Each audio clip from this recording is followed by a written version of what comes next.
कहा है कि उपचुनाव की आड़ में खुलेआम प्रशासन गुंडागर्दी कर रहा है, विरोध किया जा रहा है कांग्रेस की ओर से। साथ ही आपको यह भी बताते चलें, इस पूरे मामले में कार्रवाई की बात कही जा रही है। कार्रवाई की मांग की गई है कि जल्द से जल्द इस मामले में कार्रवाई की जाए। हालांकि संज्ञान में लिया, इस पूरे वाकये को संज्ञान में लेते हुए थाना अध्यक्ष का तत्काल प्रभाव से वहां से उसे सस्पेंड किया गया है। थाना प्रभारी जितेंद्र शर्मा पर आरोप लगा कि उन्होंने कांग्रेस के जो प्रत्याशी हैं उनके भाई पर जानलेवा हमला बोला।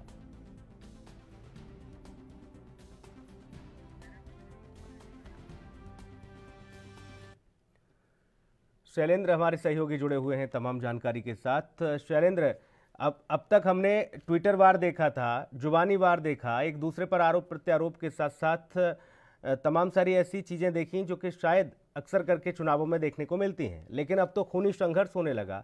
अब तो यहाँ पर ये पूरा वाकया जो है वो उपचुनाव जो है लहूलुहान होता नजर आ रहा है। कांग्रेस प्रत्याशी के भाई को खुद थाना अध्यक्ष बुरी तरह पीटता है।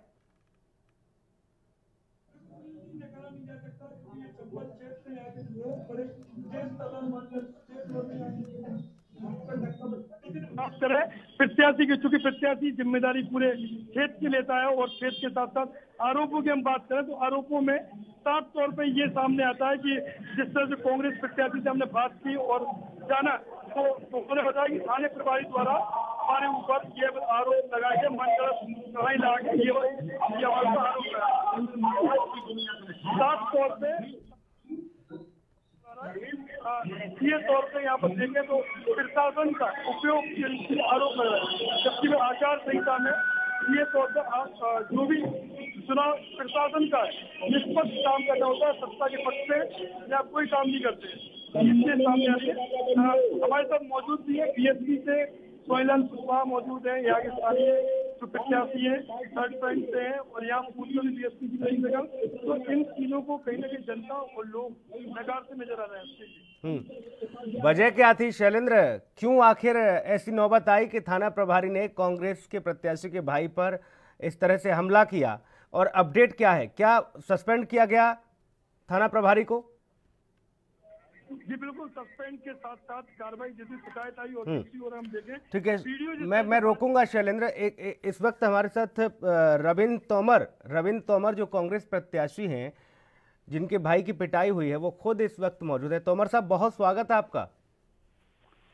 हाँ, मैं आपको इतना बताना चाह रहा हूँ जी, ये जो कृत्य हुआ है ये बहुत ही निंदनीय है और मैं ये कह रहा हूँ कि ये षड्यंत्र के तहत है और इस केस की सीबीआई जांच हो जाए तो मैं दूध का दूध पानी का पानी हो जाएगा। ये भाजपा प्रत्याशी गिरिराज दंडोतिया ने प्री प्लान, थाना प्रभारी सोनिया उनके रिश्तेदार हैं जितेंद्र शर्मा, और उनसे प्री प्लान इसलिए ये करवाया कि हमने उनकी 5-7 दिन पहले निर्वाचन आयोग में शिकायत कर दी थी और वो केस पूरा जो है एसपी कलेक्टर के नॉलेज में था और उस वक्त अगर उसको हटा दिया जाता थाने से तो ये घटना नहीं होती। ये केवल प्लानिंग के तहत उसको वहां रखा गया ताकि इस घटना को अंजाम दिया जाए और जानलेवा हमला किया। और मैं आपको इतना कहना चाहता हूँ, क्यों हमला किया है, क्या वजह क्या है रविंद्र जी, और इंस्पेक्टर पर कार्रवाई हुई या नहीं अभी तक?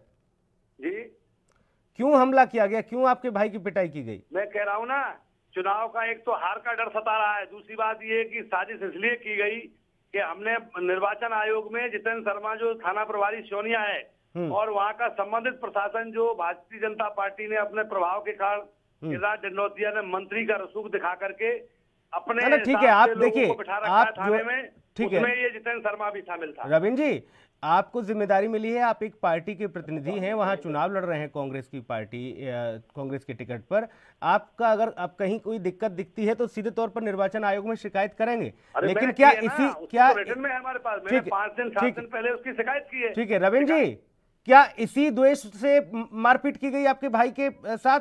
अवैध हथियार उसके थाने में जो गाड़ी DP 32 नंबर की जो पाई गई उसका वीडियो वायरल हुआ है, उसमें अवैध हथियार भी रखे थे, उसमें एक 12 बोर की बंदूक रखी थी, तमंचा रखा हुआ था और उसमें वो कारतूस रखे हुए थे। अगर हम समय से नहीं पहुंचते तो उनकी योजना थी कि उसको वो अवैध हथियार और गाड़ी उसके उसमें लगा करके उसको जेल भेजने की योजना थी। साजिश थी, उसमें बहुत बड़ा षड्यंत्र है। तो षड्यंत्र को अगर सही तरीके से उसको खंगाला जाए तो वो षड्यंत्र का पर्दाफाश हो जाएगा। थाना अध्यक्ष पर कार्रवाई हुई या नहीं? अभी थाना अध्यक्ष पे अभी उसको सस्पेंशन आदेश तो कल ही कर दिया था, उस पर FIR भी हुई है, लेकिन हम ये चाहते हैं कि वो 307 का मामला है, जानलेवा हमला हुआ, इसलिए वो जब तक 307 कायम नहीं होगी हम लोग मतलब जो है उस पर ऑब्जेक्शन करेंगे। तो किस तरह से, क्या आप विरोध कर रहे हैं या फिर आप प्रचार में जा रहे हैं, क्या कर रहे हैं अभी फिलहाल? देखिए ऐसा है कि जनमानस के दिमाग में ये चीज चली गई कि ये बहुत ही मतलब एक षड्यंत्र के तहत जो ये घटनाक्रम किया गया है, हमारे भाई पे जानलेवा हमला किया, उसको गलत तरीके से एक भले मतलब व्यक्ति को इस प्रकार से अगर षड्यंत्र। रविंद्र जी हमारे साथ हमारे सहयोगी शैलेंद्र पाराशर वो भी लगातार बने हुए हैं और उनके साथ भी कुछ लोग हैं जो वहां मौजूद हैं। जरा आप लाइन पर रहिएगा और पता करते हैं कि वहां क्या कुछ धरातल पर क्या कुछ माजरा है। आप बता रहे हैं, हालांकि कुछ लोग भी हैं जो बताएंगे कि आखिर हुआ क्या है। शैलेंद्र, कुछ लोग आपके साथ भी मौजूद हैं? बीएसपी से हैं और यहाँ बीएसपी के भी यहाँ पर पूर्व में यहाँ पर रहा विधायक रहे। बीएसपी से सोहेलाल कुशवाहा हमारे साथ मौजूद है। किस नजरिए से जिस तरह से कांग्रेस बीजेपी प्रत्यारोप लगा रही है कि गुंडागर्दी वाला माहौल हो रहा है और अभी कांग्रेस प्रत्याशी की जिस तरह भाई के साथ मारपीट, किस दृष्टि से आप देखते हैं उसको? असल में क्या है कि बीजेपी कांग्रेस में जो हो रहा है ना, बीजेपी गुंडागर्दी, बीजेपी लोकतांत्रिक पार्टी नहीं है और न लोकतांत्रिक तरीके से उसकी सरकार बनी। वो तो क्या है, छल कपट धोखा बेईमानी से काम करने वाली जो विधि है उस पर आना चाहती है। आज ये सरकार चल रही है, पैसे के बल पर सरकार को गिरा दी है, दूसरे प्रदेशों में सरकार को अस्थिर करना। बीजेपी लोकतंत्र खत्म करने की ओर जा रही है, लोकतांत्रिक पार्टी नहीं है। बिल्कुल सुनील जी, आप सुन सकते हैं किस तरह से बीएसपी प्रत्याशी और साथ साथ में हम देखें जो बीजेपी पे आरोप लग रहा है गुंडागर्दी और स्थानीय प्रशासन को मैनेज करने वाली बात। जनता से भी अगर आप बोले तो प्रतिक्रिया हम ले सकते हैं कि क्योंकि काफी भीड़ है, काफी लोग हैं, अपने अपने पक्ष रखना चाह रहे हैं, तो इसमें देखने में आएगा। क्या आपको लगता है कि किस तरीके से ये वाकई यहाँ पर इस तरह की स्थिति गुंडागर्दी का जो माहौल और प्रशासन को लेकर थाना प्रभारी पे जिस तरह पुलिस पर आरोप लगा, कहाँ तक आप सही समझते हैं? हमारा तो ये है कि पूरे थानों में जितने चौरा क्षेत्र में थाने पड़ते हैं तो वहाँ बीजेपी ने जो अपने आदमी है, चाहे ठाकुर हो चाहे कोई भी हो, जो अपना आदमी है वही वहाँ और पूरे बातें शांत करके और अपने लोग लाए हैं, तो वो वहाँ हर आदमी को परेशान कर रहे हैं। नहीं, जातिगत बात नहीं करेंगे क्योंकि चुनाव का मुद्दा हो, ये चीज हम बोल भी नहीं सकते। दूसरी ओर हम बात करें गुंडागर्दी की, तो गुंडागर्दी क्या प्रशासन से मिलकर हो रही है? प्रशासन से मिलकर। सुनील जी, आरोप लग रहे हैं प्रशासन पे, जिस तरह सत्ता जी आपसे हम जाने युवा हैं, यहाँ के क्षेत्रीय हमारे यहाँ पे जितना भी मैं देख रहा हूँ बीजेपी ने इतनी हालत खराब करके रखी है। पहले तो जो रेत के ट्रैक्टर वगैरह चलते थे शायद वो रात में निकालते थे, दुबका चोरी कभी कभार निकलते थे। कभी मैंने देखा था कि एक तहसीलदार थे यहाँ पे, उनने कई बार धरपकड़ की, लेकिन इस समय थाने के सामने से दिन दहाड़े रेत की ट्रॉलियां निकल रही है, अवैध शराब निकल रही है, हथियारों की तस्करी। कल आपने देखा होगा 10 पिस्टल के साथ में किन्नौनी का लगा पकड़ में आया, वो अंतर्राज्यीय बदमाश सब ऐसे खुलेआम घूम रहे हैं। किसी का डर नहीं है क्योंकि सपोर्ट है उनके ऊपर, नेताओं के हाथ रखे हुए हैं।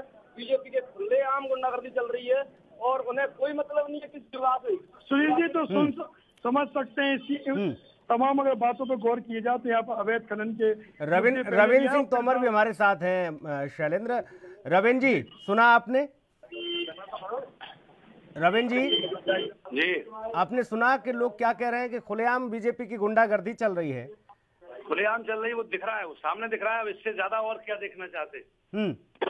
इससे ज्यादा और क्या देखना चाहते? कल अगर आप लोगों ने वीडियो देखा हो उसका, हमारे जो भाई का कुंवर भूपेंद्र सिंह का, और मौके पे जिन लोगों ने देखा है वो इतना विभत्स घटना मतलब दृश्य था कि जिसको देख करके किसी के भी रूह कांप जाएगी। बिल्कुल, मतलब एक अपराधी को भी इस तरह से। ठीक है, देखिए आप इस मामले में पीड़ित हैं और जाहिर सी बात है आपकी बात पहले रखी गई, आपसे पूछा गया कि क्या कुछ वाकया हुआ, आपने बताया कि षड्यंत्र के तहत ये सारी चीजें हुई हैं। बीजेपी की भी प्रतिक्रिया लेंगे कि आप बता रहे हैं कि इस तरह से बीजेपी ने षड्यंत्र के तहत ये सारी चीजें कराई हैं, वो क्या सफाई पेश करते हैं। आप हमारे साथ जुड़े रविंद्र जी, बहुत शुक्रिया आपका, बहुत धन्यवाद। शैलेंद्र हमारे सहयोगी लगातार बने हुए हैं। शैलेंद्र, बाकी क्षेत्र के लोगों से और समझने की कोशिश करिए कि इस चुनाव को लेकर क्या सिर्फ इस तरह की स्थिति है या फिर वाकई में विकास के मुद्दे कहीं खो से गए हैं? बाकी लोग जो पीछे खड़े मैं चाहूंगा वो भी मतलब आगे यहाँ प्रतिक्रिया रखें। आप लोग थोड़ा सा आपसे हम जाने की खेत की स्थिति, वर्तमान स्थिति क्या होगी। एक मिनट आप आगे आ जाइए, कैमरे के पीछे कोई भी खड़ा ना हो, क्योंकि समय कम है और देश को पूरे जनता जाने। एक मिनट आप, मैं ये जानना चाह रहा था कि क्षेत्र में ये माहौल आप लंबे समय से देख रहे हो, तो कैसा ये माहौल है? ये दबंगियाई का क्षेत्र अब चूंकि दूर हो गया, डिजिटल दौर है, सुविधा भी है, तो आप इसको दबंगियाई के तौर पर कैसे देखते हैं? क्षेत्र में अभी भी दबंगियाई चलती है और जनता पर दबाव बनाने का एक तरीका है भाई, वो तो दगा है और मारपीट करके थोड़ी जनता समझदार है, कोई किसी से दोस्ती नहीं है और ये उनका तो एक आकांक्षा है, अधिकार है और है ना, जिले में उनकी कोई सीटें नहीं निकल रही है। प्रशासन लगाते या कुछ करते, प्रशासन क्या करेगा? 2-4 हजार से होता है, 1000-2000 से तो हराजी का हो जाता। तो सुनील जी, आप समझ सकते हैं कि क्षेत्र में जिस तरह से आरोप लग रहा हो प्रशासन की दम पर चुनाव न जीतने वाली कवायद, जनता समझदार है, लेकिन हम किसी पार्टी का पक्ष नहीं लेंगे, ना ही किसी लोगों का। लेकिन लोगों की अगर हम माने तो यहाँ पर अवैध खनन जैसे मामले और शैलेंद्र एक सुझाव और उसके बाद फिर ये समझने की कोशिश करना कि इस क्षेत्र में क्या क्या बड़ी समस्या हैं, क्या क्या बड़ी दिक्कतें हैं। हालांकि इतना समय भी नहीं है, लेकिन एक सुझाव जरूर है शैलेंद्र कि जब भी आप ऐसे लोगों के बीच में जाएं तो सोशल डिस्टेंसिंग का इस्तेमाल करें, उसके साथ साथ चेहरे पर मास्क लगाएं और बाकी लोगों से भी कहें कि वो भी मास्क लगाएं, क्योंकि कोरोना खत्म नहीं हुआ है मध्य प्रदेश में। उपचुनाव का माहौल जरूर गर्म है, लेकिन आप जोश में ना आए शैलेंद्र, आप थोड़ा सा सावधानी बरतें, क्योंकि आपकी सुरक्षा, खुद की सुरक्षा बहुत जरूरी भी है। बहुत धन्यवाद शैलेंद्र आपका तमाम महत्वपूर्ण जानकारी के लिए। अगली खबर का रुख करेंगे। कोरोना संकट के बीच महाराष्ट्र सरकार ने अनलॉक 5 के तहत अपने नए दिशा निर्देश जारी कर दिए हैं। हालांकि नए आदेश में भी मंदिरों और स्कूलों के खोले जाने को अनुमति नहीं दी गई है। मेट्रो सेवाओं को 15 अक्टूबर यानी कि आज से